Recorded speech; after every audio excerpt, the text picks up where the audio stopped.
Okay, everybody, we are here in a private gym at Gold's Gym with Romero. What the heck is going on? I had no idea.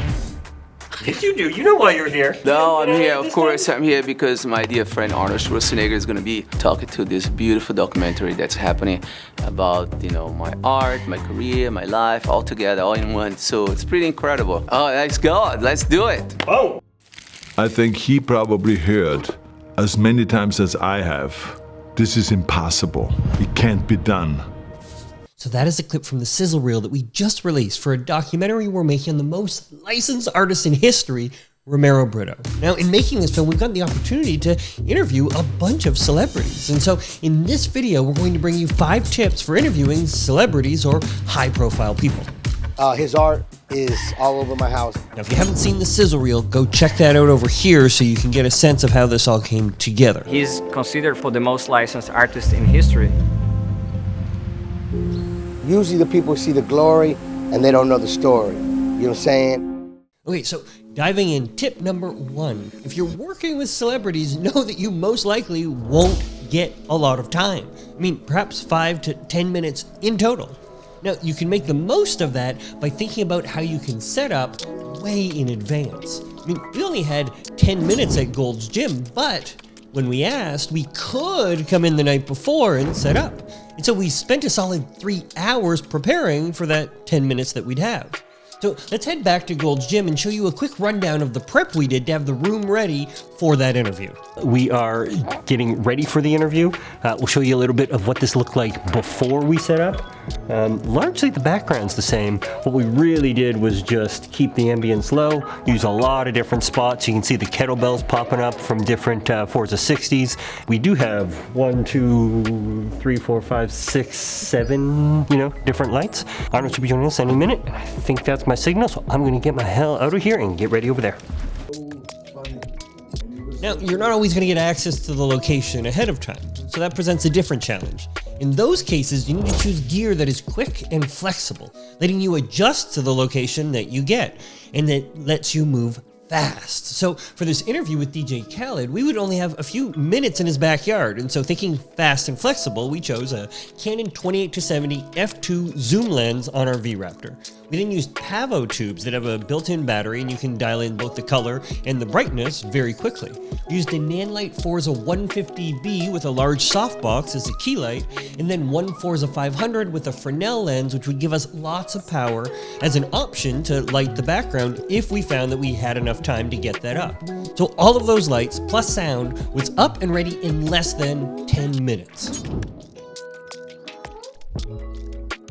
Okay, we've talked about the gear side, but really the larger challenge when you have so little time is how do you actually conduct a powerful interview so you can get authentic, strong answers to use in your film? I mean, these are folks who have done thousands of interviews before.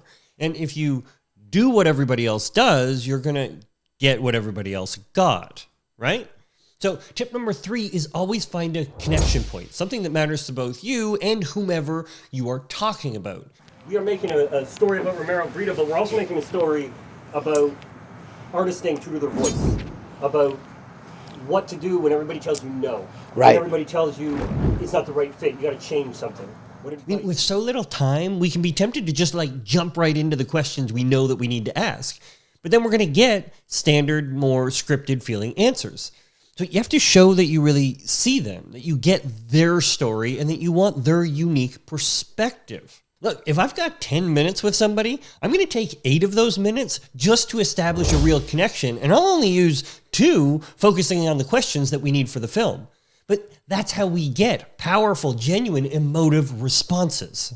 The Romero Britto art is very special. You recognize Romero Britto in any place. What I respect about him, that he didn't change. But he may be the most charitable person I've ever met. Always offering himself, his time, his heart for the people in need. He's just somebody that's there for everyone. And when I say gives, he gives his joy. How are you? How's everybody? Now, sometimes you will get more time for an interview, and when you do, that's an opportunity to explore deeper ideas, more challenging topics, but really get truly magical moments. Very true. My art has always saved me. It's always there for me.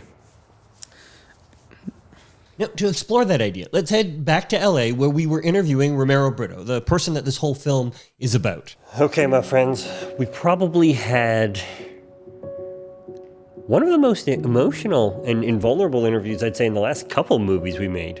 So it was very, very touching. And from a storytelling standpoint, that vulnerability is one of the strongest ways to create identification, to really get people to connect with the character. I think all of us in the room really felt Romero in how open he was.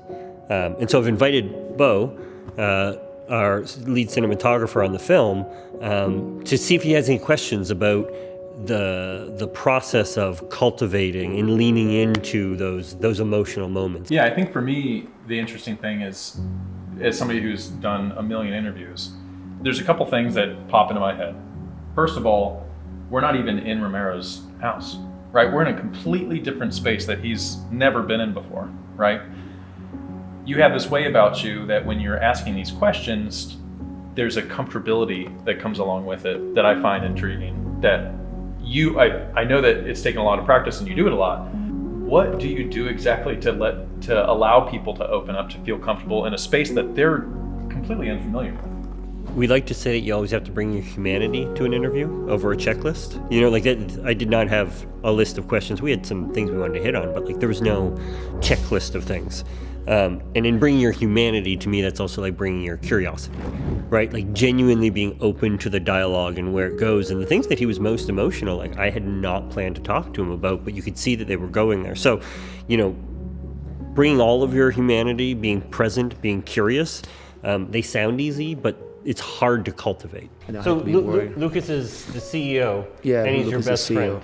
Yeah. And this is, your life story. So Right. What would you want us to know about what Lucas means to you? Forget about the business, forget about the profit, forget about that. What does he mean to you, Romero, as a human? What has he done for you in your life? He means everything for me. Yeah. He's my best friend, my confidant. So worried about the light and the angle and, is our shutter speed right? And is this right? And is that right? And what am I asking next? And, am I doing everything the way that we'd forget that, it's a human on the other side who doesn't do this for a living and they're feeling very self-conscious, and the more you can break that down. I think that we all get, as filmmakers, so safe with asking safe questions, right? Questions that are not only predictable, and then you can predict the answer, and then so can the viewer, right? Yeah. So it's why are we even doing this? How do you know when to ask the hard-hitting questions? When it's hard. Earlier today, we were hanging out with Arnold doing this workout, right? And what Arnold said, and he didn't say it in his interview, but he said it in the research, was, and it was a story about somebody else, but it was the idea, it was Muhammad Ali doing sit-ups. And he asked him how many sit-ups he did. And Muhammad Ali said, I don't know. I start counting when I feel the pain. And it's that idea that the pain is an indicator that you're getting somewhere good. Because that conflict is often what most of us avoid. We're not willing to go there, right? It's having the courage to, dive in and what did that feel like? What was that? What actually happened? Because a lot of us, we hear that kind of thing, you were abused and you want to just move on. So part of it is when it feels tough, lean into it. That's the good stuff. That's it as an audience, we want that depth, right? And I think the other part of that is doing it in an honest way, coming into it much more of that sounds impossible. I don't know how you survived that.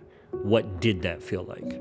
It's that seeing, hearing, you know what I mean? Making sure the person feels heard, reflecting it back, and then asking a question so that there's that moment where you're there with them and you're genuinely interested in knowing more versus what can feel emotionally exploitative. Right? If it's more oh no, give me more of that. Tell me more of that. What did that, and it's we're just trying to get something from you. Everybody, they need to feel this is not, because it's not trying to get something from you. It's trying to understand you and your experience. Now, if you enjoy these behind-the-scenes looks at how we're bringing this and other films to life, be sure to hit the like button and subscribe to our channel. I'll be real, it's not easy, my friends, to show up for our talent in the right way and also make the time to try and share the process with all of you. And so if this is valuable, if this matters to you, be sure to let us know in the comments below. And we're going to do all we can to bring more storytelling insights and ideas your way. Until next week, remember, bring your humanity to the interview, not a checklist.